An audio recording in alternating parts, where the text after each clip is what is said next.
اعوذ باللہ من الشیطان اللعین الرجیم بسم اللہ الرحمن الرحیم السلام علیکم ورحمۃ اللہ وبرکاتہ۔ امید کرتا ہوں کہ آپ سب خیر و عافیت سے ہوں گے۔ خدا آپ سب کو سلامت رکھے۔ ایک ضروری اور اہم مسئلہ، یہ شرعی مسئلہ ہے۔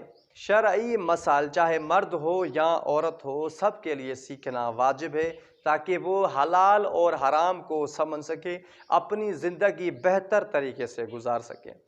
اب یہ سوال کیا جاتا ہے کہ نکاح کے اوپر آیا نکاح ہو سکتا ہے یا نہیں؟ ایک عورت ہے، شادی شدہ ہے، کیا وہ عورت کسی مرد کے ساتھ نکاح کر سکتی ہے؟ یعنی اس عورت کا پہلے سے نکاح ہو چکا ہے اور وہ دوسرا نکاح کرنا چاہتی ہے، تو کیا نکاح کے اوپر نکاح ہو سکتا ہے یا نہیں؟ یہ جائز ہے یا نہیں؟ تو ایک میں واقعہ بتانا چاہتا ہوں، یہ واقعہ حقیقت پر مبنی ہے، یعنی یہ واقعہ حقیقت پر ہو چکا ہے۔ تو امید کرتا ہوں کہ یہ واقعہ سن کر آپ بالکل سمجھ جائیں گے کہ نکاح کے اوپر نکاح ہو سکتا ہے یا نہیں ہو سکتا، شریعت میں اس کا کیا حکم ہے۔ تو چلتے ہیں اس واقعے کی طرف۔ ایک شخص ہے جو دیہات میں رہتا ہے، جاہل، علم کے مقابلے میں جہل یعنی جاہل آتا ہے، اسے کچھ یہ پتہ نہیں ہے کہ وضو کیسے کیا جاتا ہے، اسے یہ پتہ نہیں ہے کہ نماز کیسے پڑھی جاتی ہے، اسے یہ پتہ نہیں ہے کہ غسل کیسے کیا جاتا ہے، یعنی شریعت کے معاملے میں اس شخص کو کچھ بھی پتہ نہیں ہے۔ وہ گاؤں اور دیہاتوں میں رہتا ہے، اسے کچھ بھی پتہ نہیں ہے شریعت کے معاملے میں۔ اب اس کا یہ خیال ہوا کہ میں کیوں نہ شہر جا کر نوکری کر لوں، کچھ پیسے کما لوں۔ تو وہ شخص اس اپنے گاؤں کو، اس دیہات کو چھوڑ کر وہ شہر کی طرف روانہ ہو جاتا ہے۔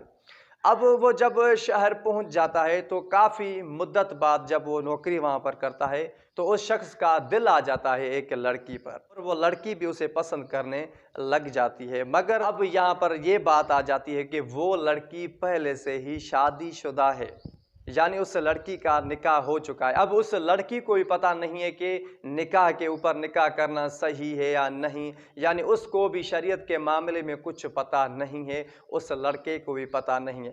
اب وہ لڑکی اس لڑکے کو کہتی ہے کہ میں آپ کو پسند کرنے لگی ہوں، اور جو میرا شوہر ہے مجھ سے محبت نہیں کرتا، میں چاہتی ہوں کہ ہم دونوں شادی کر لیں۔ ان دونوں نے بھاگ کر شادی کر لی، یعنی نکاح کر لیا، ایسی جگہ کورٹ پر یا کسی بھی جگہ پر جا کر مولانا کو یہ کہا کہ ہم دونوں کنوارے ہیں، اپنی مرضی سے ہم شادی کر رہے ہیں اور ہم نکاح کرنا چاہتے ہیں۔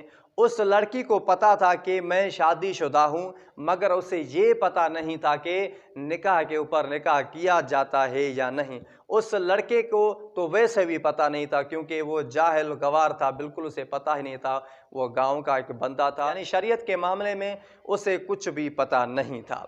اب ان دونوں نے نکاح کر لیا، یعنی نکاح کے اوپر نکاح کر لیا، تو شریعت میں اس کا کیا حکم ہے؟ تو بھائی شریعت میں اس کا یہ حکم ہے کہ نکاح کے اوپر نکاح کبھی بھی نہیں ہو سکتا، چاہے یہ جان بوجھ کر کیا جائے یا لا علمی کی وجہ سے یہ نکاح کیا جائے، ہر صورت میں نکاح کے اوپر نکاح نہیں ہو سکتا، یہ نکاح باطل ہو جائے گا، چاہے انسان جان بوجھ کر کرے، یعنی اسے پتہ ہو یا پتہ نہ ہو۔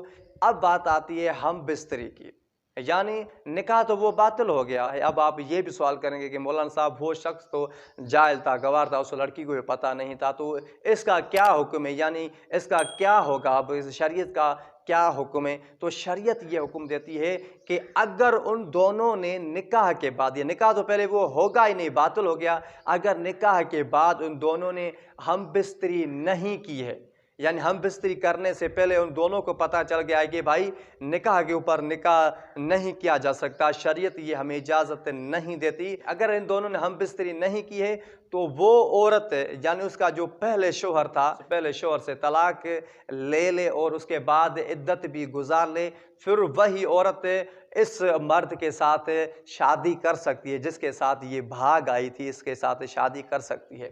اس کے بعد یہ سوال کیا جاتا ہے کہ اگر وہ دونوں انہوں نے نکاح کے اوپر نکاح کر لیا، وہ نکاح تو بھائی ہو گیا باطل، اب ان دونوں نے نکاح کے بعد ہم بستری کر لی،